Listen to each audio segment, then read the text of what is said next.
Abran sus Biblias en Génesis capítulo 24. Seguimos estudiando nosotros acerca de la familia. Y el día de hoy me gustaría comenzar a platicar acerca de una familia y todo lo que hemos aprendido, verlo reflejado en esta familia. Pero antes de hablar de esta pareja, me gustaría decirles un poquito acerca del libro de Génesis. La palabra Génesis significa comienzo. Y ahí encontramos cosas muy importantes. Ahí vemos nosotros, por ejemplo, en Génesis 1:1, que Dios lo creó todo. Y eso nos enseña que Él es creador, dueño, soberano sobre todas las cosas. Le pertenecemos porque Él nos creó. Y también ahí en Génesis vemos que hizo al hombre a su imagen y a su semejanza. Génesis 1, 26 y 27, por ahí lo van a ver ustedes. Y el hombre fue creado para adorar a Dios y gozar de esa relación con su creador. También ahí en Génesis nosotros leemos en Génesis capítulo 2, versículo 24, que no era bueno que el hombre estuviera solo y por eso le creó una compañera y los unió en matrimonio con varios propósitos para que el hombre no estuviera solo, porque ya ven que cuando estamos solos metemos la pata. Pero bueno, el Señor le creó una compañera también para proveerle la ayuda adecuada que el hombre necesitaba. Y también para procrear y llenar la tierra. Al cumplir esos propósitos en el matrimonio, se puede vivir en plenitud. Ese es el diseño divino. Porque miren la gráfica que tenemos nosotros en pantalla. Es una gráfica lógica y sencilla que nos enseña a nosotros que entre más nos acercamos a Dios, cada uno de nosotros, el esposo y la esposa, entre más se acercan a Dios, ¿qué sucede? Más se acercan entre ellos. Entre más usted y su esposa se acerquen a Dios, más se acercan entre ustedes. Pero si uno se acerca más que el otro, vean la flecha, la distancia se va haciendo larga y el matrimonio se hace complejo. Este es el diseño de Dios, que ambos crezcamos juntos en santidad, en comunión y en relación con Dios, porque entre más nos acercamos a Dios, más nos acercamos entre nosotros. Génesis nos redacta cómo el pecado llegó y arruinó este diseño divino. La muerte y la condenación entraron al mundo que antes era perfecto. Pero Dios misericordiosamente promete redención y ahí menciona el Evangelio por primera vez. Ve conmigo por favor a Génesis capítulo 3, versículo 14 y 15. Y aquí se menciona lo que se conoce como protoevangelio. Básicamente es la primera mención del Evangelio. Dice: y Jehová Dios dijo a la serpiente: por cuanto esto hiciste, maldita serás entre todas las bestias y entre todos los animales del campo. Sobre tu pecho andarás y polvo comerás todos los días de tu vida. Y miren lo que dice el versículo 15. Y pondré enemistad entre ti y la mujer, y entre tu simiente y la simiente suya, o descendencia. Esta te herirá en la cabeza y tú le herirás en el calcañar. Moisés dice en el libro de Génesis que de la descendencia de la mujer, de la simiente, vendría un Salvador. Y ese Salvador vencería a la serpiente, Satanás. Esta es una hermosa promesa de redención para la humanidad que había caído en pecado. Génesis es el libro que nos relata ese camino a la redención. La armonía del hombre con Dios fue dañada y ese Salvador vendría a restaurarla. Y ese Salvador es Cristo Jesús. Génesis redacta que el pecado también dañó el hogar. Miren lo que dice Génesis 3:16, el siguiente versículo. Esa armonía perfecta que tenía Adán y Eva en su hogar, en su matrimonio, se arruinó. Y ese pecado, ese conflicto, se ha ido heredando generación a generación. Dice Génesis 3:16, a la mujer le dijo, multiplicaré en gran manera los dolores en tus preñeces. Con dolor darás a luz los hijos. Y miren esta parte, y tu deseo será para tu marido, y él se enseñoreará de ti. ¿Qué nos está diciendo aquí? Que los problemas iban a llegar al hogar de Adán y Eva y que se iban a ir heredando en las siguientes generaciones. Esa maldición se pasaría de generación en generación a causa de la naturaleza pecaminosa del hombre. Génesis nos narra la fidelidad de nuestro Dios para cumplir la promesa de redención enviando a un Salvador. El diablo buscaría impedirlo y atacaría un objetivo estratégico para que no viniera el Salvador, el Redentor. Y ese objetivo es el hogar. El hogar. Porque recordemos que de la simiente, de la descendencia de la mujer, vendría ese Salvador. De la familia, de un hogar, de una mujer, vendría Cristo Jesús. Por eso el hogar ha sido el blanco de Satanás y del pecado. Génesis nos narra el daño que el pecado también le ha hecho a los hogares. Al estudiar las familias podemos ver claramente la gran necesidad de un redentor en cada hogar, en cada uno de ellos. Un ejemplo de esto lo vamos a ver en el matrimonio de Isaac y Rebeca.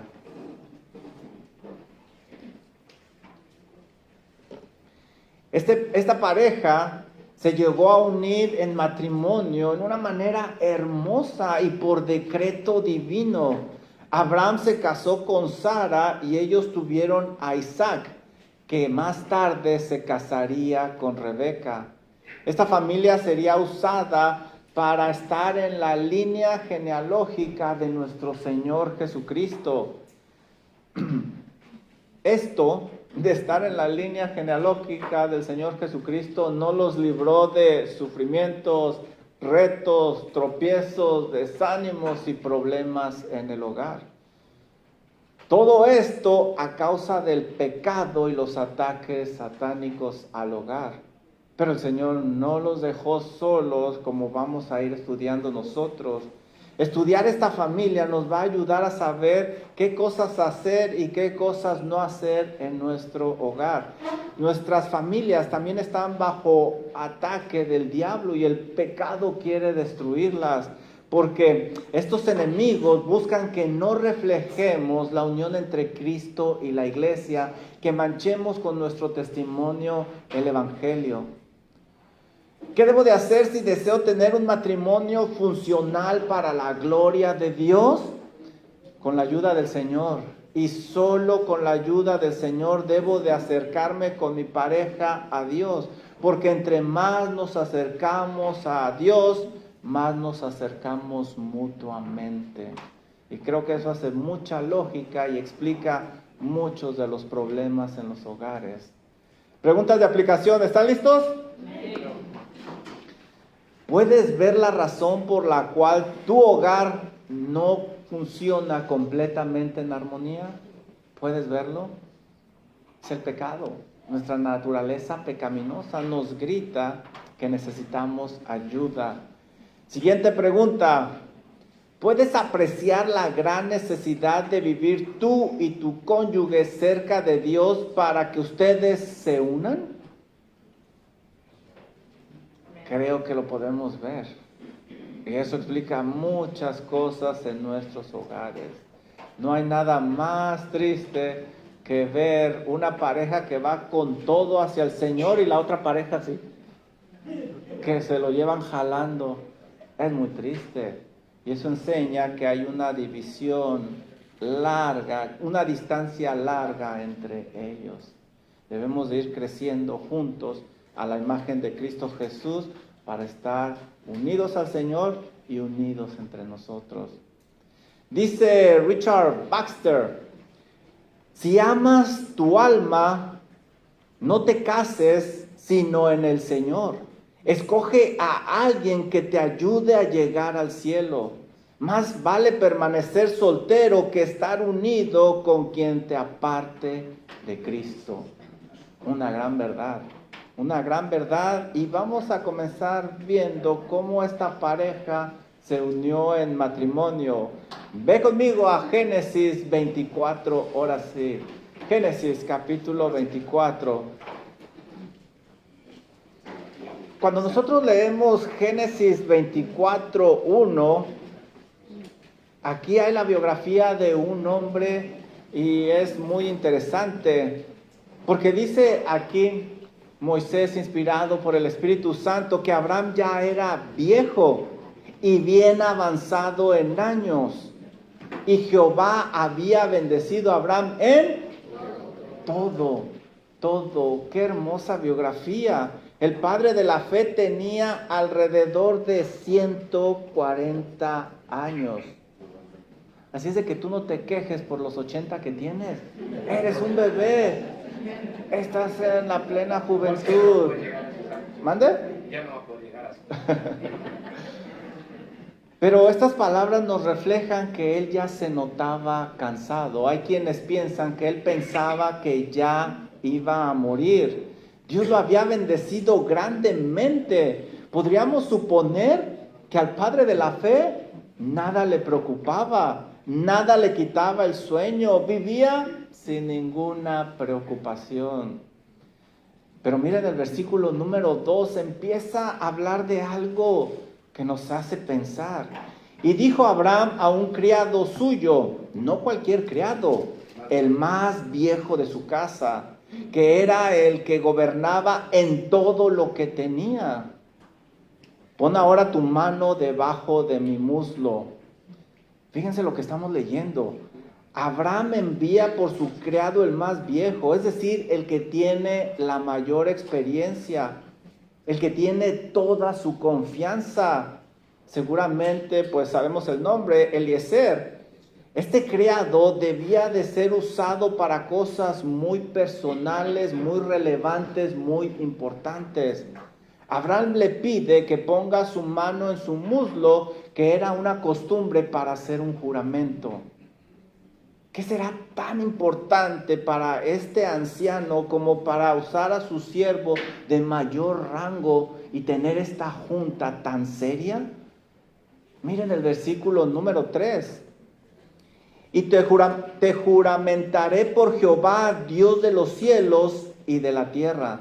La cosa se sigue poniendo pues más seria, más delicada, por decirlo así. Esto es tan serio que lo hace jurar llamando al mismo Dios por testigo. No se juraba por Dios a la ligera. Esto era muy delicado y el padre de la fe lo sabía. ¿Qué es lo que le inquieta al patriarca?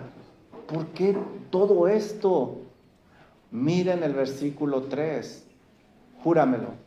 Júramelo que no tomarás para mi hijo Isaac mujer de las hijas de los cananeos entre los cuales yo habito. Versículo 4. Sino que irás a mi tierra y a mi parentela y tomarás una mujer para mi hijo Isaac. ¡Wow!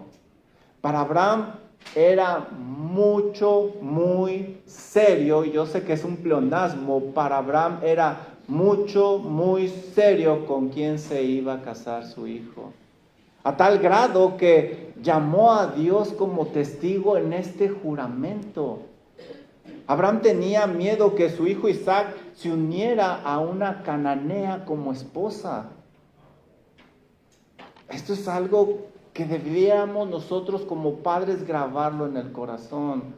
¿Con quién se va a casar mi hijo, mi hija? Abraham tenía miedo que su hijo cometiera el error de casarse con una incrédula, una pagana, una idólatra. Y es que ellos adoraban a Asera, a Baal, a Dagón, a Moloch, y tenían unas prácticas abominables. Estos eran dioses falsos que hacían cosas pervertidas. Abraham sabe que había alguien en su propia línea, y no vayan allá, pero lo dice Génesis 22, versículos del 20 al 23. Abraham no quería una cananea para su hijo Isaac. Y yo sé que tú y yo queremos lo mejor para nuestros hijos, y aquí es donde empieza el guiarles, el ayudarles, el aconsejarles.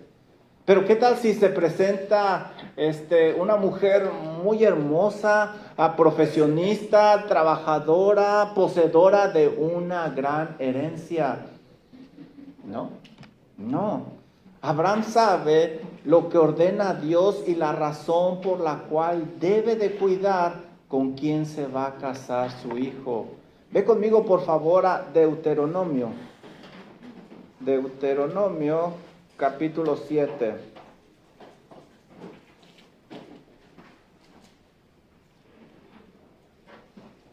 Versículo 1, y luego vamos a leer el 3 y el 4. Desde aquí ya vemos pláticas que nosotros como padres tenemos que tener con nuestros hijos. Esto debería de quitarnos el sueño, hermanos. Esto debería de quitarnos el sueño. ¿Con quién se casarán mis hijos?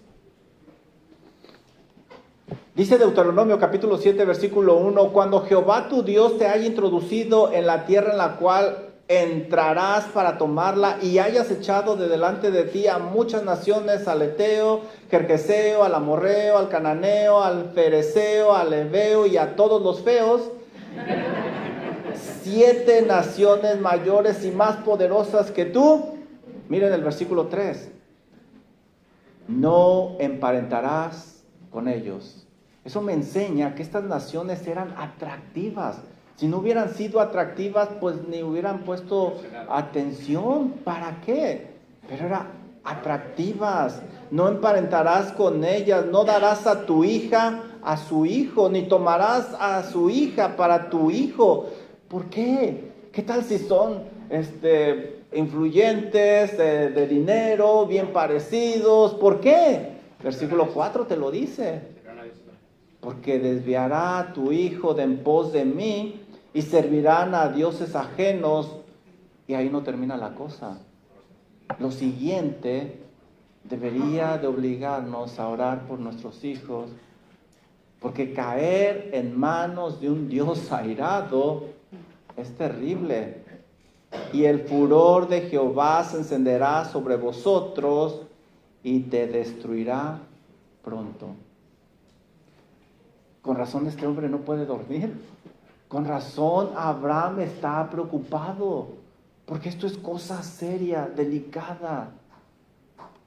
Abraham sabía que de su descendencia vendría el Redentor del mundo. Debía de cuidar con quién se iba a casar su hijo Isaac. No importaba qué tan agraciada fuera la joven, sino que fuera creyente en el Dios verdadero. De otra forma, no se casaría con su hijo. No, por lo menos no tendría su bendición. Abraham le quitaba el sueño que su hijo no siguiera adorando al Dios verdadero. Que su descendencia fuera pagana, incrédula, idólatra, aunque con una buena posición. Eso no importaba. Qué grandes lecciones tenemos aquí, mi hermano. Qué grandes lecciones. Número 1, miren lo que estamos leyendo nosotros en estos pocos versículos. Los hijos deben de tener en cuenta a sus padres al elegir con quién casarse. Hijos, platiquen con sus padres.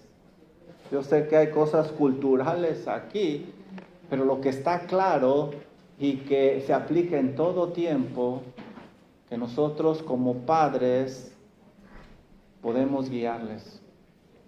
Los hijos deben de tener en cuenta a sus padres al elegir con quién casarse.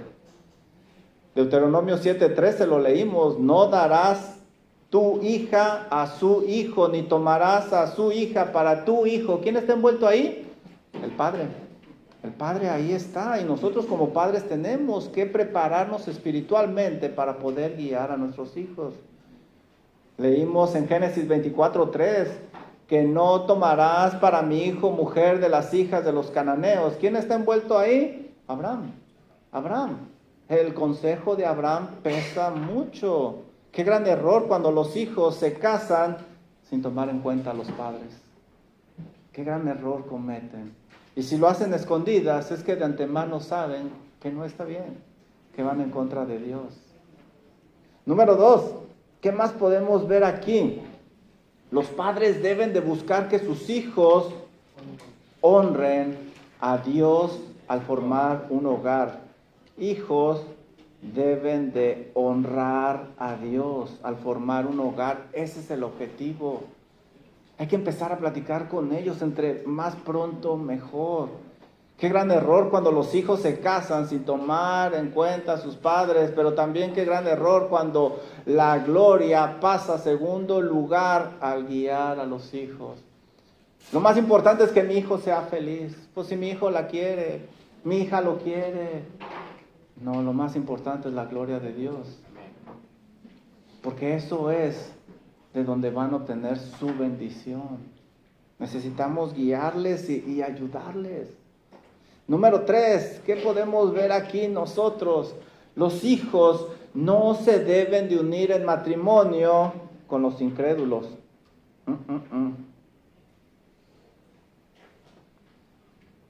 Tenemos que hacer lo posible para guiar a nuestros hijos, instruirles, capacitarles, en fin. Mire lo que dice 2 de Corintios. Por favor, ve conmigo a 2 de Corintios, capítulo 6, versículo 14 y 15. Pablo lo describe con estas palabras, y muchas veces es lo último que checamos: la vida espiritual de mi futuro yerno o mi futura nuera. 2 de Corintios, capítulo 6, versículo 14 al 15, dice lo siguiente: no os uniráis en yugo desigual. ¿Con quiénes? Los incrédulos. Los incrédulos. Tú eres un creyente, un hijo de Dios. No te unas con los incrédulos, porque ¿qué compañerismo tiene la justicia con la injusticia? ¿Y qué comunión la luz con las tinieblas? ¿Y qué concordancia Cristo con Belial? ¿O qué parte el creyente con él? Incrédulo. Pablo aquí toma la ley del Antiguo Testamento, donde se prohibía que dos animales distintos araran con el mismo yugo. Un buey no podía arar con un asno. Imagínense si los ponían juntos, ¿cómo iban a salir esos surcos? Creo que no funcionaría así los surcos. Esa es la idea que nos está dando. No saldrían las cosas rectas. Eran animales distintos en fuerza, en el paso, en temperamento, dice Deuteronomio 22:10. Los surcos iban a salir como cuando yo dibujaba de chiquito. Habría muchas fricciones entre ellos. No se van a poner de acuerdo. Eso mismo va a suceder en el matrimonio de un creyente y un incrédulo. Piensa en esto.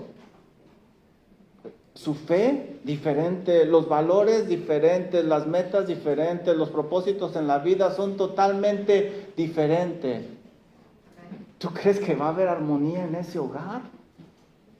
Al inicio están bien anestesiados, y créanlo que sí, pero cuando se pasa la anestesia y ven la realidad, ahí viene el dolor.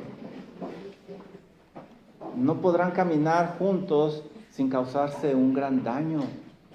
No importa que sea mexicano o americano o afroamericano o irlandés, no hay problema con eso, con tal de que sean el Señor, con tal de que sean creyentes. Y de hecho aquí veo que hay varias parejas así. Tenemos una mexicana con un vietnamés, un afroamericano con una mexicana. Y todo eso es agradable delante de Dios porque es en el Señor. La restricción que Dios nos da es que un incrédulo con un creyente. Tenemos un feíto con una hermosa ya. Y eso está bien. Es un matrimonio de cuento de hadas, la bella y la bestia, me han dicho. Pero bueno. Híjole. No, y ahora se nota más. Yo pensé que iba a envejecer como Brad Pitt, pero no, estoy envejeciendo como el Ecoloco. Algunos de ustedes saben quién es el Ecoloco. Pero en fin. Pero tenemos que platicar con nuestros hijos. Es lo que está haciendo Abraham con Isaac. Está preocupado.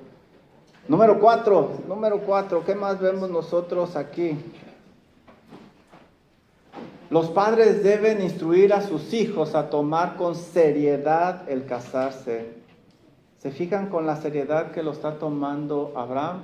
No es un juego, es algo serio delante de Dios y ya lo hemos estudiado en otras ocasiones.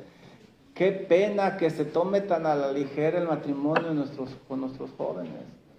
Por eso oremos por esta conferencia, oremos por estos jóvenes que vienen, para que impacten a nuestros jóvenes, para que se den cuenta de lo que se están perdiendo.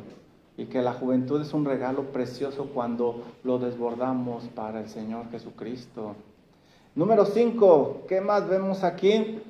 La preocupación más grande que debe de tener el padre o el abuelito o los tíos es con quién se van a casar. Y en tus posibilidades, si eres un padre tienes más autoridad, si eres un abuelito tienes menos autoridad, pero a la medida de tus posibilidades trata de recordarles, mijo, cásate con un creyente, mija, busca a un creyente que sea en el Señor. Debemos de guiarles. La preocupación mayor que debemos de tener es que dejen los caminos del Señor.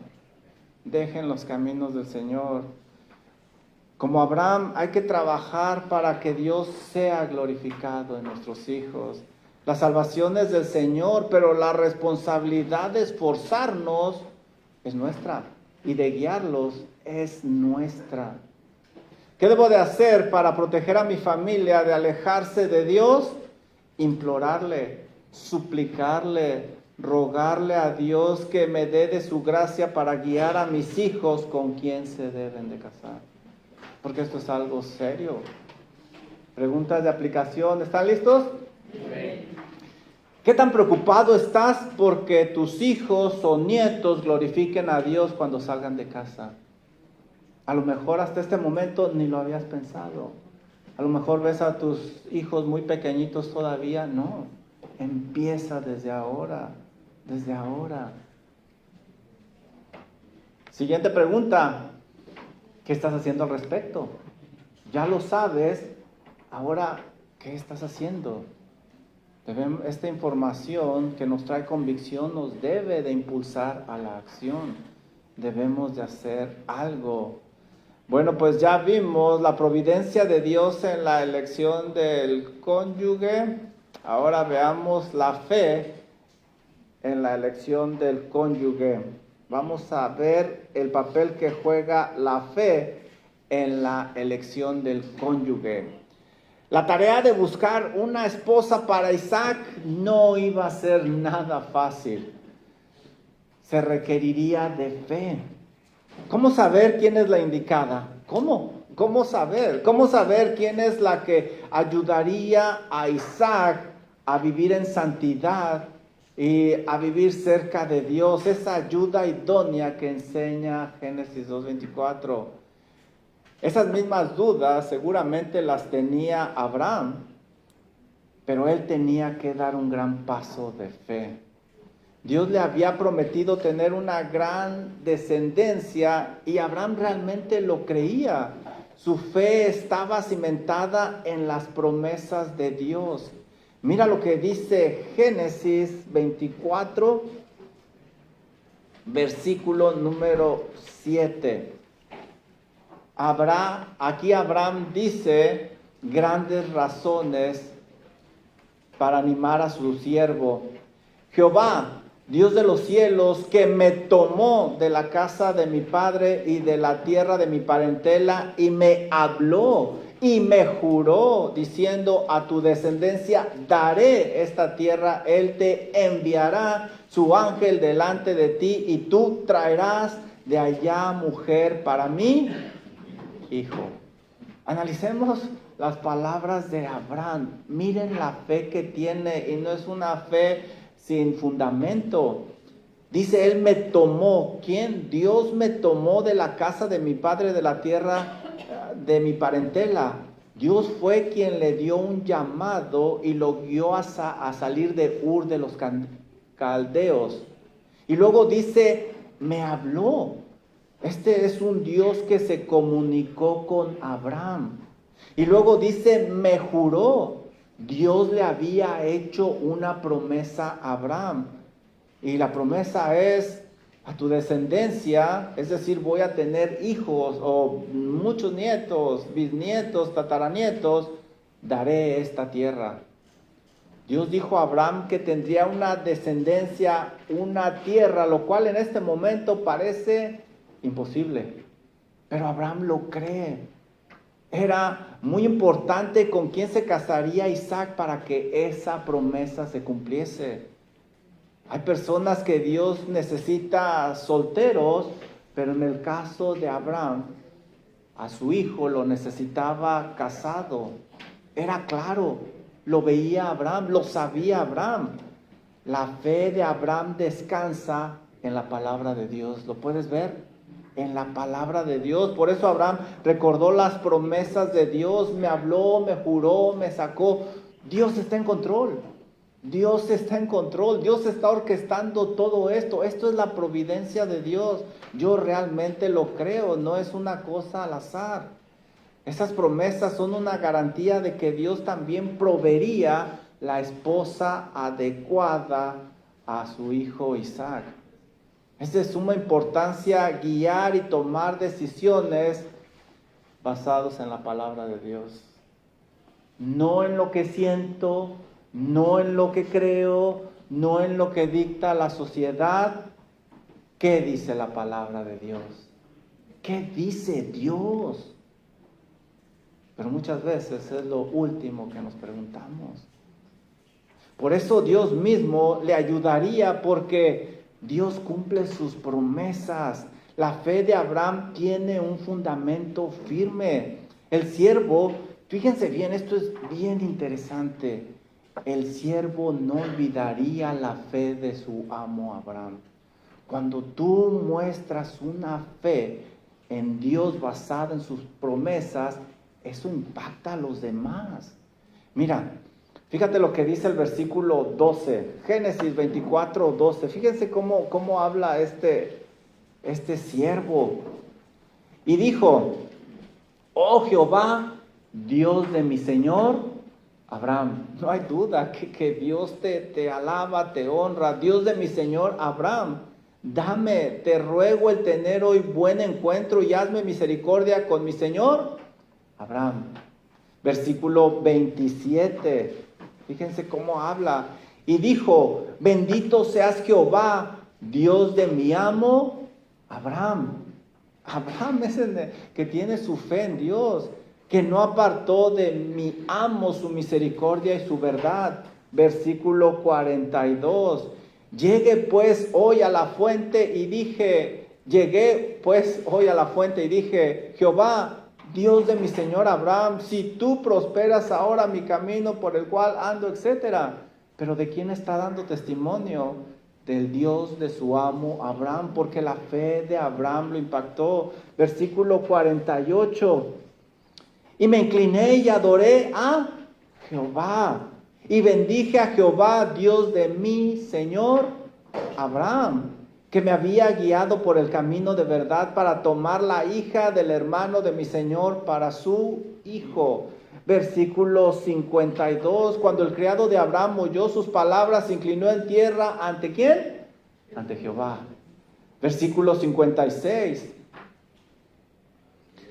Y él les dijo: no me detengáis que Jehová ha prosperado mi camino. Despáchame para que me vaya a mí, Señor. La fe de Abraham impactó a este siervo. ¿No debería esa misma fe impactar a tus hijos? ¿Por qué no tenemos credibilidad con nuestros hijos? ¿Por qué no nos creen? Porque aquí damos una cara y en el hogar somos otros. Esa doble faceta, esa doble cara, esa falta de coherencia nos quita credibilidad. Pero aquí estamos viendo cómo una fe genuina, verdadera, impacta. Y este siervo siempre va al Señor. Al Señor, ¿por qué? Porque lo vio en su siervo Abraham. La fe juega un papel muy importante en la búsqueda de un cónyuge. Hace 15 días, con el permiso de Luis, yo compartí el testimonio de la hija de nuestro hermano Mario. Ella tenía alrededor de 30 años y quería casarse. Y el hermano Mario le dijo, mija, tú no eres el problema. El problema es aquel cabezón que no llega. Bueno, no dijo cabezón, eso ya no le vaya a decir a Luis, no le vaya a decir. Le dijo, mija, lo que pasa es que a lo mejor el Señor te va a mandar un pastor y lo está preparando. Y yo le dije al hermano Mario, ¿y cómo se le ocurrió eso? No sé, hermano, yo lo que quería era consolarla. Pues sí, ella esperó en el Señor y se casó con el hermano que trajo la enseñanza acerca de la llenura del Espíritu Santo, el cual es uno de los ancianos allá en Berea y trabaja con el hermano Lucas Alemán y Roberto Sánchez. La fe juega un papel importante, pero esa fe se tiene que reflejar en nosotros también. Es muy importante cuando el deseo profundo es que Dios sea glorificado más que otras cosas. Si Dios ha indicado claramente que ese es el tiempo de que se case y esa es la persona indicada, debes dar un paso de fe.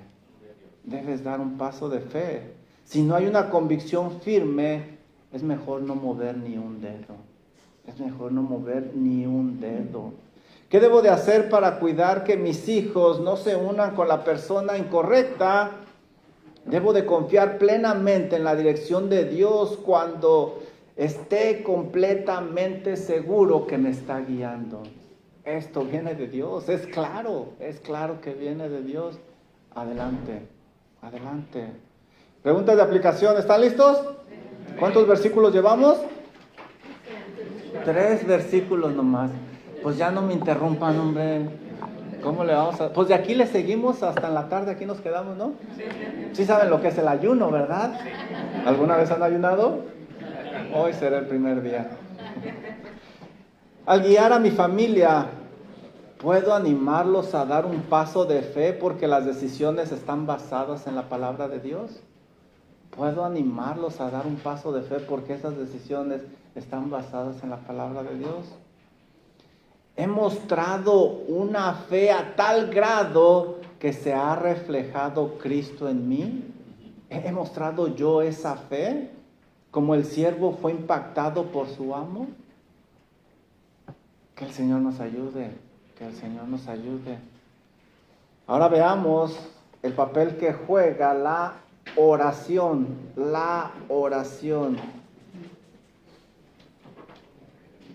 La oración en la elección del cónyuge.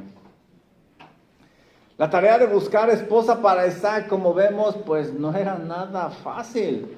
¿Cómo saber quién era la indicada? ¿Cómo saber quién es la que ayudaría a mi hijo a crecer en santidad? ¿Cómo hacerle? Esas mismas dudas no solo las tenía Abraham, que dio un paso de fe, también las tenía su siervo. Por eso había que buscar la dirección de Dios en oración. Muy temprano se preparó este siervo con sus camellos, unos regalos y se dirigió a la tierra de Nacor. Antes de entrar a la ciudad tenía que pensar lo que haría. Por eso la Biblia dice que al llegar se detuvo. Y es que pónganse a pensar en esto. Tenía que buscar a una persona, pero no se le habían dado rasgos de cómo sería la mujer. No se le dijo qué edad debía de tener. No se le dijo con qué temperamento debía de tener la muchacha. No se le dijo qué habilidades. En fin, no tenía nada. ¿Cuál era la única restricción que le había dado Abraham? Que fuera creyente, que no fuera de las paganas. Era lo único, pero el siervo sabía que no era llegar y agarrar una así como así. ¿Qué hizo el siervo? Miren el versículo 12, Génesis 24, 12.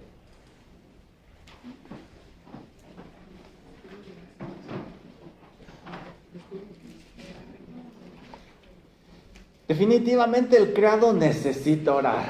Miren lo que dice. Y dijo: oh Jehová, Dios de mi señor Abraham, dame, te ruego, el tener hoy buen encuentro y haz misericordia con mi siervo, con mi señor Abraham.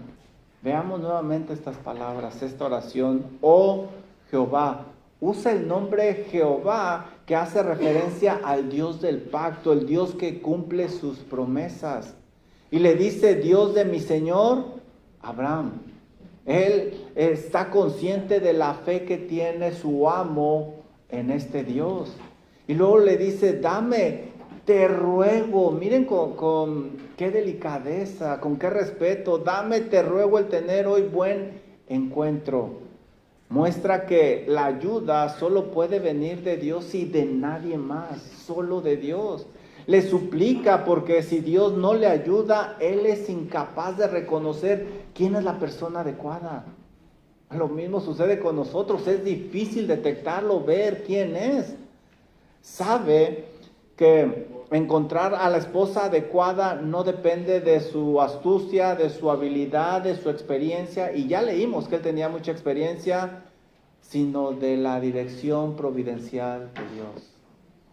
Yo sé, tú y yo a veces nos sentimos limitados y hay muchas preguntas y es complicado. Necesitamos orar.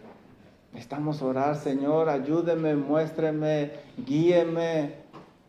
Y le dice: haz misericordia. ¿Con quién? Mi padre Abraham. Con Abraham. Suplica a favor de su amo, porque su amo está preocupado por la gloria de Dios, porque sabe que de ahí va a venir el Mesías. Sabe que el Dios de su amo es fiel al pacto hecho con él, que de su gran descendencia serían benditas todas las naciones, porque de esa descendencia vendría el Mesías, que es Cristo Jesús. Muchas cosas están en juego. Cuando se une el matrimonio nuestros hijos, muchas cosas están en juego. Un ministerio se pudiera detener, la salvación de algunos, obviamente desde un punto de vista humano. No estoy hablando de la soberanía de Dios. Definitivamente hay que buscar la dirección de Dios y no hay que tomar las cosas a la ligera. La Biblia enseña que también Isaac estaba haciendo su parte. La Biblia enseña que Isaac estaba en el espejo, peínese y peínese todo el día. No es cierto, miren lo que estaba haciendo Isaac. Vamos al versículo 63 y veamos lo que estaba haciendo este jovencito. ¿Cuántos años creen que tenía Isaac? Sí. 40 años tenía Isaac. Ya ven, les digo, somos unos jovenzuelos. estaba meditando. Miren lo que dice: y había salido Isaac a meditar. Si tú estás leyendo la palabra meditar, es porque tienes la Reina Valera 1960 o la Biblia de las Américas. Pero si tú tomas la Biblia 1909, va a usar otra palabra, y esa palabra es orar. Orar.